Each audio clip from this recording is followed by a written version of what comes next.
আসসালামু আলাইকুম বন্ধুরা, চলে আসলাম আজকের ভিডিও নিয়ে। আজকে আমরা 200 জনের তিহারি পাক করব গরুর মাংসের। এখন আমরা সাদা তেল দিয়ে দিলাম 3 লিটার। তেলটা গরম হওয়া পর্যন্ত আমরা একটু ওয়েট করব।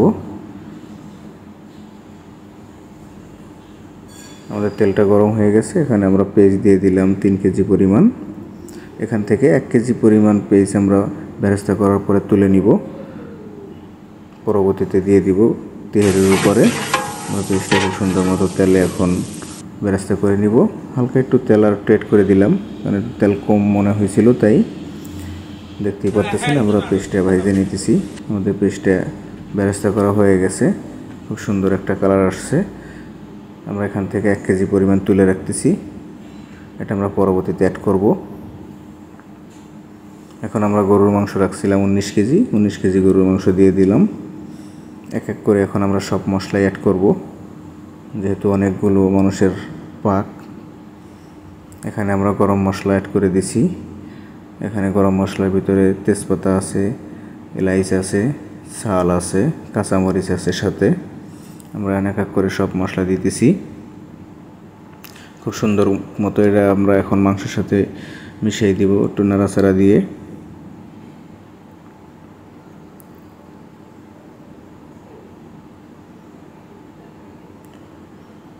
আপনারা যারা আমার চ্যানেলটা সাবস্ক্রাইব করেন নাই, অবশ্যই চ্যানেলটা সাবস্ক্রাইব করবেন। এখানে আদা দিয়ে দিলাম 1 কেজি আদা বাটা, 1 কেজি আদা বাটা দিয়ে দিলাম।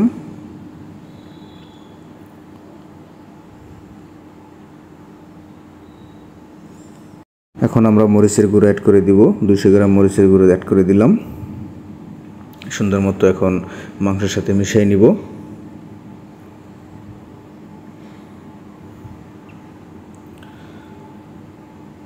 সব মশলাগুলো সুন্দর মতো মিশিয়ে নিতে হবে। আপনারা একটু সব একসাথে দিয়ে সুন্দর মতো মিশিয়ে নেবেন পাটে পাটে, কারণ সব একসাথে দেওয়ার পরে যদি মিশান তখন মানে কোনো জায়গায় মিশবে না, তাই সুন্দর মতো একটু মিশিয়ে নেবেন। আমরা হালকা একটু পানিও দিয়েছি, পানিটা দিয়ে একটু মিশিয়ে নিতেছি। এখন আমরা রসুন বাটা দিছি 1 কেজি পরিমাণ।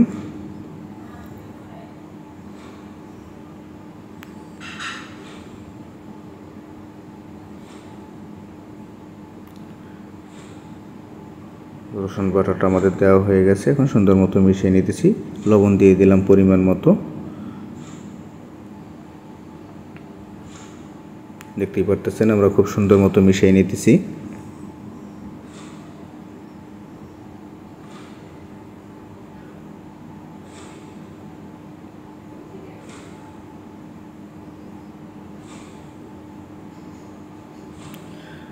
আপনাদের কাছে যদি ভালো লাগে অবশ্যই কমেন্টে জানাবেন।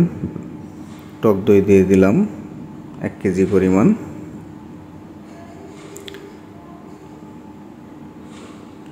এক কেজি টক দই দিয়ে দিছি। তো এখন সুন্দর মতো মিশিয়ে নিতেছি, দেখতেই পারতেছেন।